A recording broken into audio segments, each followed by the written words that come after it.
नमस्कार दोस्तों, मैं नवीन यादव स्वागत करता हूं आपका अपने YouTube channel Vasudev IAS concept पर। मेरे प्यारे मित्रगणों को सुबह की राम राम, गुड मॉर्निंग। जितने भी मेरे युवा साथी, जितने भी हमारे देश के महान बुजुर्ग, पितातुल्य व्यक्ति, जितने भी इस संसार के जनगणमान्य लोग हैं, उन सभी को मेरा प्रणाम। आज हमारी जो क्लास का एक मुद्दा है वो मैं लेकर के आया हूं आपके सामने, जो देश में धार्मिक विवाद बढ़ने का कारण बताएगा, भाषा, क्षेत्रवाद या राजनीति। दोस्तों, ये टॉपिक मैं किसी किताब से नहीं, आज मैं किसी ग्रंथ से टॉपिक उठा के नहीं लाया हूं। ये टॉपिक आम जन में चल रही इस विवादास्पद चीज को देखते हुए लाया हूं। व्हाट्सएप, इंस्टाग्राम, टेलीग्राम, बहुत सारी चीजों पर इन चीजों के बारे में कहीं ना कहीं नई नई चीजें हमें सुनने को मिलती है। कभी देश में किसी चीज का विवाद चल रहा है तो कभी किसी चीज का, और एक सबसे बड़ा विवाद आपसी जनता के अंदर मन में एक माहौल बन रहा है कि ये हिंदू मुस्लिम विवाद चल रहा है, एक धार्मिक विवाद चल रहा है हमारे देश में। इसका कारण क्या है? इसका कारण भाषा है या क्षेत्रवाद है या राजनीति है? दरअसल मैं इस चीज का कारण अगर आपको बताऊं तो इन तीनों चीजों में से एक विशेष कारण है जिसके बारे में हम बात करेंगे।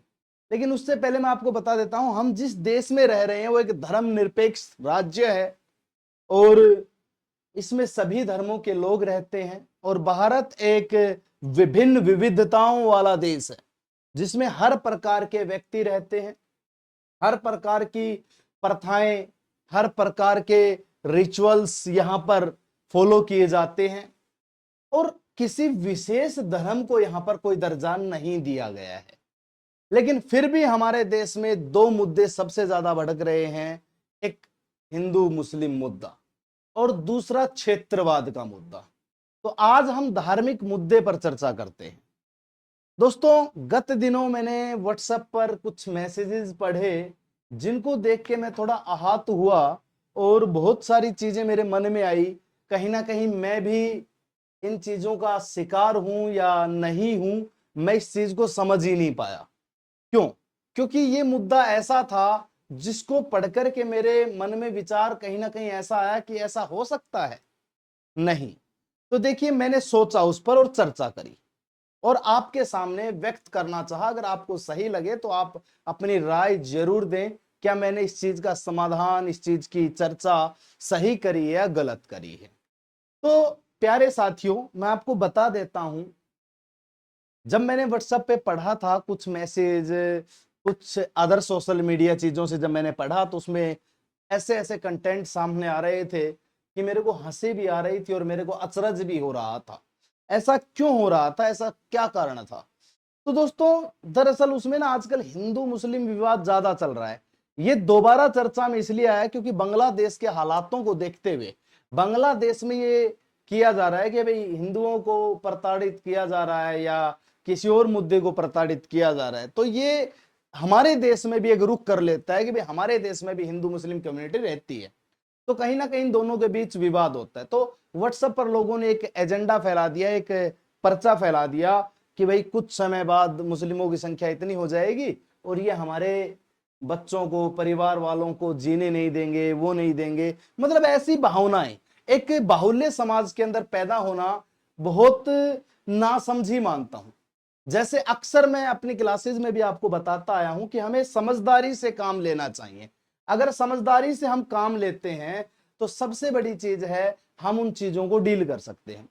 अगर हमारे अंदर समझदारी नहीं है तो कभी भी हम उन चीजों को डील नहीं कर पाएंगे। तो सबसे बड़ी कमी हमारी समझदारी की है कि हम ऐसी फैल रही चीजों को फॉलो कर लेते हैं।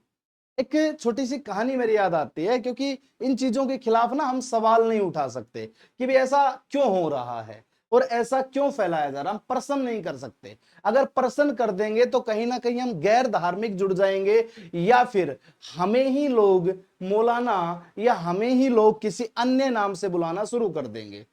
क्यों? क्योंकि हम समझदारी वहां नहीं दिखा सकते जहां मूर्खों का टोला बैठा हो। ठीक, तो उसी प्रकार ये जो व्हाट्सएप वगैरह जो चल रहा है, इसमें मूर्खतावादी, ज्ञानवादी भी लोग हैं, लेकिन मूर्खतावादी का परिचय हम ज्यादा दे देते हैं, और कहीं ना कहीं उस चीज का शिकार मैं भी हूं। क्यों दे देते हैं भाई? क्योंकि हम उस चीज को फॉरवर्ड पे फॉरवर्ड, फॉरवर्ड पे फॉरवर्ड करते जा रहे हैं। हमने ये सोचा कि इस चीज पे विचार किया कि ये सही है या गलत है, कि इसको आगे फॉरवर्ड किया जाना चाहिए या नहीं किया जाना चाहिए, तो ये हमने अपनी समझदारी दिखाई नहीं, किसी ने हमारे पास भेज दिया, हमने आगे फॉरवर्ड कर दिया।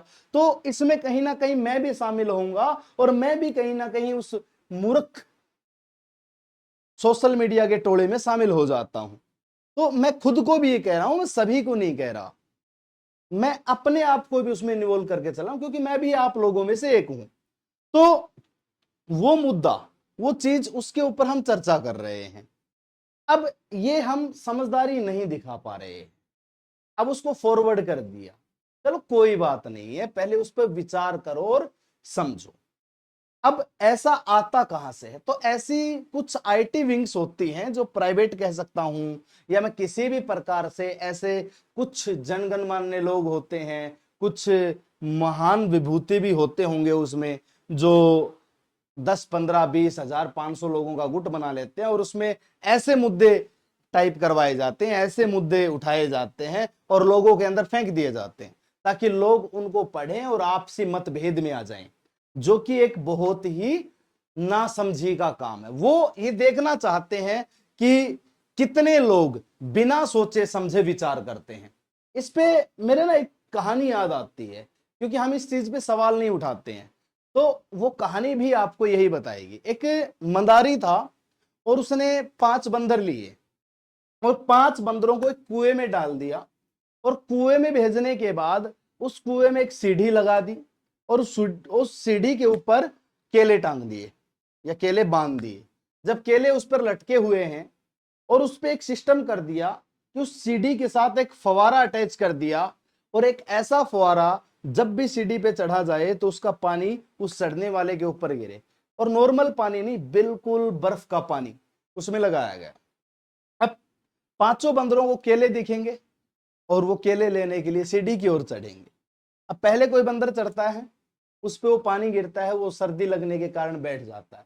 ऐसे बारी बारी 5 बंदर चढ़ते, और पांचों को सेम कंडीशन में बैठना पड़ जाता, क्योंकि सर्दी लगी, बर्फ का पानी ऊपर गिर गया। तो उन पांचों की एक बात समझ में आई कि केले हमें दिख रहे हैं, लेकिन केले खाने के लिए सीढ़ी पे नहीं चढ़ना है, क्योंकि सीढ़ी पे चढ़ेंगे तो ठंडा पानी हमारे ऊपर गिर जाएगा। अब उस मंदारी ने थोड़ा सा दिमाग लगाया, और उस दिमाग के थ्रू उसने एक बंदर को बाहर निकाल लिया, समझदारी दिखाई उसने, और नया बंदर डाल दिया। अब नए बंदर को नहीं पता कि सीढ़ी पे चढ़ने से ठंडा पानी गिरेगा केले खाने से। अब नए बंदर को नहीं पता, तो नया बंदर जैसे ही आया और उसने उस सीढ़ी पर चढ़ना चाहा, तो बाकी के जो पुराने 4 बंदर थे, उन्होंने उसको पकड़ के खूब पीटा, और पीटने के बाद नए बंदर को एक बात तो समझ में आ गई कि सीढ़ी पे नहीं चढ़ना, लेकिन उसने ये पूछने का भी साहस नहीं किया कि क्यों नहीं चढ़ना। क्यों? क्योंकि उसको पता था अगर पूछ लिया तो ये फिर मारेंगे।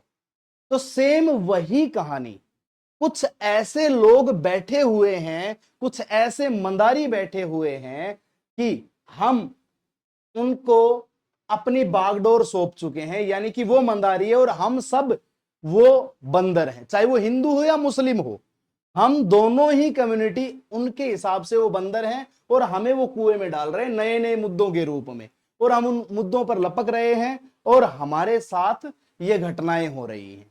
तो इन चीजों पे हमें, इन घटनाओं में नहीं पड़ना है, और इन मुद्दों पे नहीं पड़ना है। आपसी एक यूनिटी और भाईचारे का प्रतीक हमें बनाए रखना है। सबसे पहला इसमें भाषा या क्षेत्रवाद, तो सबसे पहली लड़ाई हमारी भाषा में आती है, क्योंकि वो उर्दू बोलते और हम हिंदी बोलते, और हम दोनों एक दूसरे की भाषाओं को सम्मानित ना करके हम आपसी विवाद में फंस जाते हैं। ठीक है, बहुत सारी जगह हम अलग अलग मुद्दे उठा देते हैं, ये बोलो वो बोल, अरे हम एक चीज को इतना ज्यादा टॉर्चर कर देंगे तो भैया वो पलट के जवाब तो देगा। अब वो पलट के जवाब दे दे तो भैया वो देशद्रोही कहलाने लगता है। हम पलट के जवाब दे दें तो हम भैया सांप्रदायिक मुद्दे को भड़काने वाले लोग कहलाने लगते हैं। तो भाई इन क्षेत्रों में एक समाधान होता है, आपसी भाषा का सम्मान करना। दूसरा क्षेत्रवाद, वो एक ऐसे क्षेत्र में ज्यादा रहते हैं, मान लो सपोज करो उनकी पॉपुलेशन ज्यादा है और हमारे उस क्षेत्र में कम है, तो ऐसा लगता है कि डर के रहना है, वो रहना नहीं भाई, आपसी तालमेल के साथ इसका समाधान हो सकता है, आपसी तालमेल के साथ। दूसरा राजनीति, ये एक चीज मैं मान सकता हूं कि कहीं ना कहीं इन दोनों मुद्दों में राजनीति का भी शिकार हो सकते हैं लोग। अब राजनीति का शिकार जैसे राजनेता होते हैं, कहीं बहुत सारे राजनेता हैं, हैदराबाद की साइड भी हैं, हमारे हरियाणा, पंजाब, उत्तर प्रदेश की साइड भी हैं, जो लोग इन चीजों का तूल बना देते हैं। हिंदू क्षेत्र के वोट हमारे आएंगे, मुस्लिम क्षेत्र के वोट हमारे आएंगे। भाई देश की जनता आज एकजुट हो जाए तो इन एजेंडा फैलाने वाले लोगों को अकल आ जाएगी, अकल आ जाएगी तो कभी ये विवाद देश में नहीं भड़केगा। दूसरी बात, अब हम आगे चल रहे हैं, तो देश में क्यों हो रहा है मजहब पर बहस? देश में मजहब पर बहस इसलिए हो रही है क्योंकि हम उस चीज को समझ ही नहीं पा रहे, एक्चुअल में हमें मजहब का मतलब ही नहीं पता। मेरे प्यारे मित्रों, मैं आपको बता देता हूं, मजहब का मतलब होता है धर्म, और धर्म का मतलब होता है आस्था, और आस्था का मतलब होता है समाज का उत्थान करना। एक्चुअल में धर्म समाज का उत्थान करने के लिए बनाया गया था, धर्म इंद्रियों से चैतन्य की ओर ले जाने के लिए बनाया गया था। जिस समय कोई न्यायिक व्यवस्था नहीं होती थी तो मनुष्य को एक न्यायिक व्यवस्था और एक सूत्र में बांधने के लिए धर्म बनाया गया था, लेकिन आज वो एक विवाद का कारण हमने बना दिया, क्योंकि धर्म लोगों के लिए बना है, जनता के लिए नहीं बना। लोगों से जनता बनती जरूर है, लेकिन जनता और लोगों में डिफरेंट होता है। लोग समझदार भी होते हैं और लोग मूर्ख भी होते हैं, और समझदार और मूर्खों की भीड़ जब इकट्ठा हो जाती है तो उसे जनता का नाम दे दिया जाता है। तो इसलिए जनता के लिए धर्म नहीं है, लोगों के लिए धर्म है, और जो समाज के उत्थान के लिए है। इसलिए इसको बहस का मुद्दा बना दिया गया। जिसको नहीं पता इसके बारे में और जिसको पता है, वो दोनों आपस में भिड़ जाते हैं, और भिड़ जाते हैं तो वो बहस हो जाती है, डिबेट हो जाती है, और कई बार तो डिबेट इतनी बड़ी हो जाती है कि आपसी लड़ाई भी होने लगती है, जो कि नहीं होना चाहिए। दूसरा एक मुद्दा, इसी धर्म के हिसाब से एक मुद्दा आया धार्मिक विवाद में कि हिजाब बैन किया जाए, हिजाब लड़ाई हिंदू राष्ट्र पर आई, ये हिजाब बंद किया जाए। एक्चुअल में तो मैं गारंटी देता हूं 70% लोगों को तो यही नहीं पता ये हिजाब है क्या और कहां से आया है। तो दोस्तों, हिजाब एक ऐसी वेशभूषा है जो अरब देशों में पहनी जाती थी। वहां रेगिस्तान जैसा क्षेत्र है और आंधी तूफानों के कारण रेत मिट्टी उड़ती थी, तो आंखों में चली जाती थी, बालों में चली जाती थी, तो बहुत सारी चीजें हमें देखनी पड़ती थी, इसलिए हम पूरे कपड़े पहनते थे। पर्दा प्रथा सदा से रही है। हमारे राजस्थान में देखो, महिलाएं घूंघट निकालती हैं तो पुरुष तौलिए का यूज करते हैं। क्यों, किस लिए? तो ये कारण ये है कि वहां रेत वगैरह उड़ता है। तो हिजाब अरब देशों की देन है, तो इसको किसी धर्म से मत जोड़ो, ये किसी धर्म से ताल्लुक नहीं रखता है, ये किसी धर्म से ताल्लुक नहीं रखता है, तो इसको धर्म से मत जोड़ो। दूसरा, क्या कभी भारत में हिंदुओं से ज्यादा हो जाएंगे मुस्लिम? तो भैया ये सोच लोगों की इतनी छोटी हो चुकी है कि मैं कुछ कह ही नहीं सकता। भाई एक बात बताओ, 1206 से 1707 तक इन लोगों ने भारत देश पे राज किया, और उस समय धर्म परिवर्तन भी हुआ।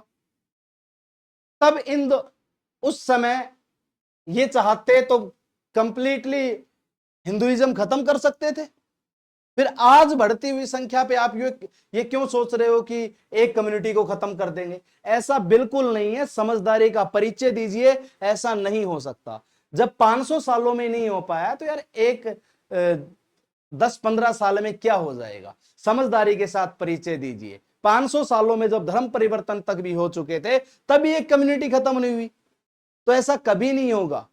और एक हिंदू राष्ट्र बनाने की मांग की जाती है। भाई भारत धर्मनिरपेक्ष राज्य है, और मैं एक बात कहता हूं, धर्मनिरपेक्षता ही है। दुनिया कहेंगे सेकुलरिज्म का उदाहरण दे रहा है, भाई मैं सेकुलरिज्म का उदाहरण नहीं दे रहा हूं, मैं एक ही बात कह रहा हूं, मैं अपने धर्म को फॉलो करता हूं पर दूसरे धर्म का अपमान नहीं करता। और दूसरा धर्म अगर आपका है तो आप फॉलो करो, लेकिन किसी दूसरे का अपमान मत करो, मैं यही कहना चाहूंगा। और फिर अंतिम मुद्दे की ओर जब हम बढ़ते हैं तो अंतिम मुद्दा आ जाता है कि इन चीजों का समाधान क्या है। इन चीजों का समाधान क्या है? तो इन चीजों का समाधान है समझदारी के साथ आपसी तालमेल और भाईचारे को बनाए रखना। फालतू की सोशल मीडिया की बातों में ना ही इन चीजों पर बहसबाजी करके समझदारी के साथ एकजुट होकर के चलना। तो दोस्तों, आज मेरा धार्मिक मुद्दा बताने का यही कारण था कि भाई किस प्रकार से देश में धार्मिक विवाद बढ़ रहे हैं और किस किस चीज की लड़ाइयां हो रही हैं। तो इन चीजों को समझाने के लिए मैं आपके सामने आया था। तो मेरे प्यारे मित्रगण, मैं आप सभी से रिक्वेस्ट करता हूं कि आप सभी चैनल को लाइक, शेयर और सब्सक्राइब जरूर करें। और जो भी भाई नए जुड़ते हैं वो सभी चैनल को जरूर शेयर किया करें, और उन सभी का स्वागत करता हूं मैं। और ज्यादा से ज्यादा वीडियोज को लाइक और शेयर सब्सक्राइब कर दें। आज का जो मुद्दा था वो यहीं पे मैं अपनी वाणी को विराम देके समाप्त करता हूं। जय हिंद, जय भारत। Thank you.